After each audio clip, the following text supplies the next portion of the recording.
You're the leader who's always there, always says yes, never lets the team down, and always has something left to give, even when you're running on empty. And from the outside, it looks like strength. Like maybe you were just built that way. Like being there for everyone is just who you are. But can I ask you something? When was the last time that you actually said no and then didn't spend the rest of the day wondering if you let someone down? When was the last time that you made a decision without needing someone else to confirm that you made the right one? Well, here's what I've learned.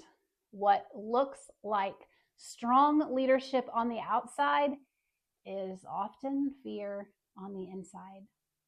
And the person that kind of leadership is protecting, it isn't your team, it's you. If that landed somewhere a little uncomfortable, will you stay with me? Because this episode isn't about shame, it's about freedom. It's the kind of freedom that changes not just how you feel, but how you lead. Hi, friend. I'm Christina Ryan. I'm a faith-based purpose and leadership coach, helping you identify the lies holding you back and replace them with truth so that you can walk confidently into who God created you to be and to lead those that He created you to lead. You see, we're in week 2 of the Already series. And if you missed episode 1, I want to encourage you to go back and watch it because what we're building on today sits right on top of where we started in episode 1. So here's what this series is about. The Already series is for leaders who are capable and called and carrying more than they should have to. It's for leaders who have been performing for a verdict that was already settled before they ever stepped into the room. You see, friend, we are not here to do more. We're here to lead from what's already true. Last week, we talked about fear versus anticipation and how the wrong people were paying more attention on the morning of the resurrection. And today, we're going one layer deeper because it's not enough to know that you're already chosen if you're still leading like you have to earn it every single day. If you stay with me today, you're going to walk away with 3 things. An honest look at why external validation drains even the most capable of leaders. Clarity on the difference between being nice and kind and why it's costing you, well, more than you realize. And finally, the truth about what kind of leader you become when you finally stop striving. Are you ready? Let's go. Well, here's where I want to start. I'm going to use my own story because I think that you'll hear your leadership in it. See, after the pageant that I told you about last week, you know, the one where I was first runner-up after we tied twice, and I let that verdict define my worth, well, I kept competing. And guys, I started winning. The titles came, the recognition came. For me, a crown came. And you would think, well, you would actually hope, that somewhere in the winning, that need for validation would finally quiet down. But it didn't. Maybe for you, it wasn't a crown. Maybe it was a championship. Maybe it was a promotion that you worked years for. Maybe it was the project that finally got approved, or the team that started producing results, or the mentor who finally said that you were ready. Maybe it's that title on the org chart that told the room you belonged. Whatever it was, you know exactly what I mean when I say that feeling sure didn't last as long as you thought it would. Because here's what I didn't understand then, and what I see in so many leaders all the time now. Leaders who chase validation can't sustain their influence. And here's why. Validation from the outside, well, it has to be re-earned every single day, which means the leader who needs it is never fully present because they're always managing how they're being perceived. See, they're not leading, they're performing. And performance-based leadership has a ceiling. Every win raises the stakes. Every promotion, it adds more to protect. And every title just adds more for you to prove. The fear of failure doesn't leave when the results come in. It just moves right on in with them. You see, my identity was never meant to be in a title. It was never meant to be in a result. It was never meant to be in a room full of people deciding if I belonged. It's in who God says I am. And here's what God says I am. Before you competed, I chose you. Before you won, I loved you. Before you led, I already equipped you. You see, my results came and went, just like they do for you. But who God says you are never changes. The most sustainable leaders aren't the ones with the most validation. They're the ones who stop needing it. So if chasing validation has a ceiling, if the wins still leave something hollow, where do a lot of leaders go next? Well, they turn outward. You see, if I can't find worth in winning, well, then maybe I can find it in being needed, in being indispensable, in being the leader that no one ever has to worry about. You see, I became very good at being nice. And I want to pause right here because I know that word, well, it doesn't sound like a leadership problem. You see, nice, it sounds like a compliment. Nice sounds like emotional intelligence. Nice sounds like the kind of leader that people want to follow. But here's the second key. Leaders who protect themselves can't develop others. And here's the difference that unlocked for me. You see, someone I deeply respected said something to me that just stopped me in my tracks.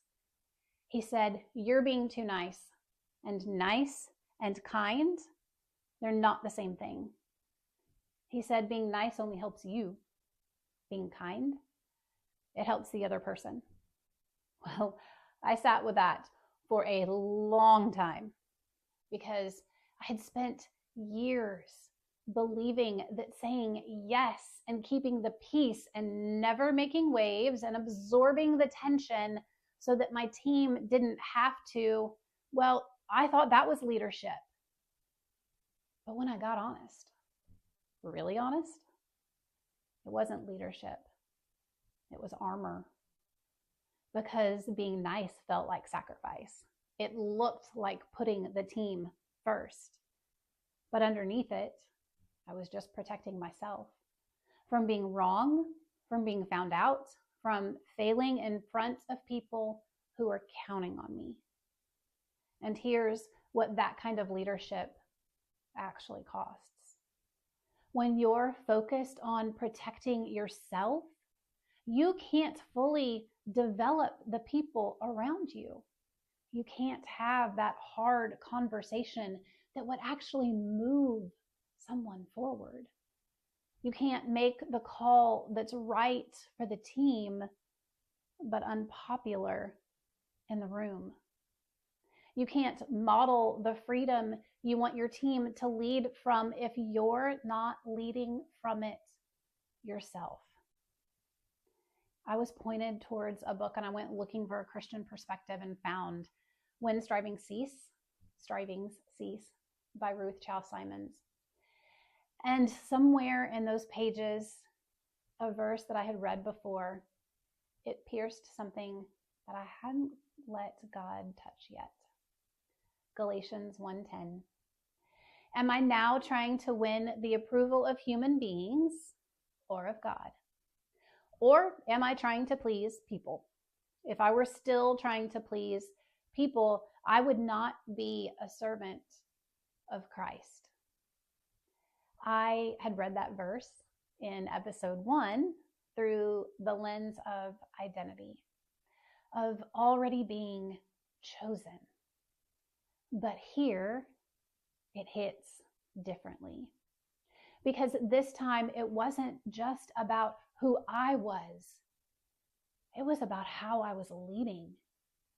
You see, I was a leader, but I was leading for the wrong kind of approval.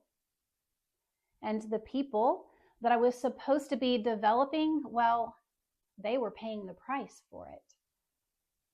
Maybe you've been in that place before. Maybe you don't call it self-protection. Maybe you call it being a team player, being supportive, being the steady one in the room. Maybe the striving is so woven into your leadership that you actually just don't even feel it anymore, but you do feel the weight of it.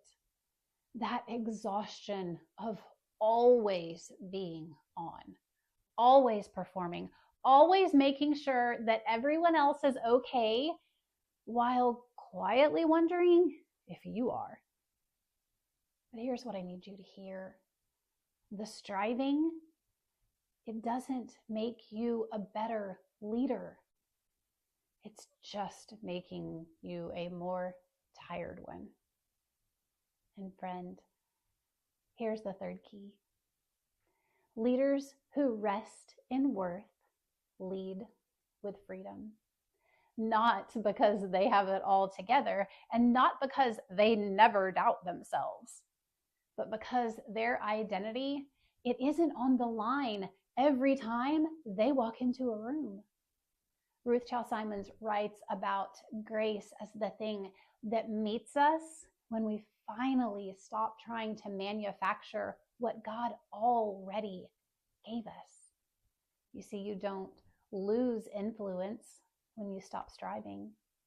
You actually finally lead from the version of yourself that God intended. The pageant stage taught me that winning couldn't give me what I was looking for. And Galatians 1:10, well, it showed me why. See, I was asking people and outcomes and titles and approval to give me what only God could provide. And the moment that I stopped striving for their validation, I didn't lose my leadership. I found it because I finally became free enough to actually develop the people around me, not from a place of self-protection, but from a place of overflow. And that's the difference between nice and kind. That's the difference between performing and leading. You see, nice comes from lack and kind comes from wholeness. Performing comes from fear and leading comes from identity. And that identity, real, rooted, resurrection identity, it was already yours. Friend, our significance is in his sacrifice. Our worth is in his word. And our value is in his victory, not in the outcome, not in the approval, not in the performance, in him already. I want to give you a moment to get honest, not with me, not with your team, just you and God. And I want you to sit with these questions. Please Don't rush past the uncomfortable answer. What would you do differently as a leader if failure weren't on the table? Let that one breathe for just a minute. And what about who are you afraid to disappoint? And why do they have that kind of power over how you lead? And this is the one that I want you to carry with you long after this video ends. What have you stopped pursuing as a leader because the fear of not being enough got louder than the calling? That last question, it's where your next step lives. Don't answer it quickly. Bring it to God and ask Him, what do you want me to know and what do you want me to do? Let Him show you what's been waiting on the other side of striving. You were never meant to earn this. Not the worth, not the welcome, not the seat at the table. The striving didn't build your leadership, and the striving can't sustain it. You are not the results that you've produced. You're not the people that you've kept happy. You're not the failures that you've been running from or the wins that you've been white knuckling. You are who God says you are. Chosen before the competition. Worthy before the outcome. Called before you felt ready. The grave, it couldn't hold Him, and this lie, the one that has had you running and striving and protecting and performing as a leader, it can't hold you either. When striving ceases, worth remains. And when worth remains, real leadership begins. You're already worthy. Lead from it. I would love to hear from you today. Would you drop one word in the comments that describes what you've been striving for as a leader and that God is inviting you to release to Him? Just one word.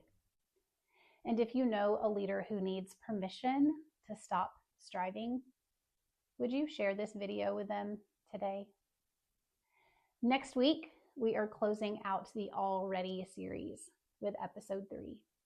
Already 1. We're going to talk about what it looks like to stop circling the tomb and actually lead from the victory that He prepared for you before you were born. Friend, I don't want you to miss it. So would you make sure that you're subscribed and you'll never miss a single episode? Well, I will see you next week.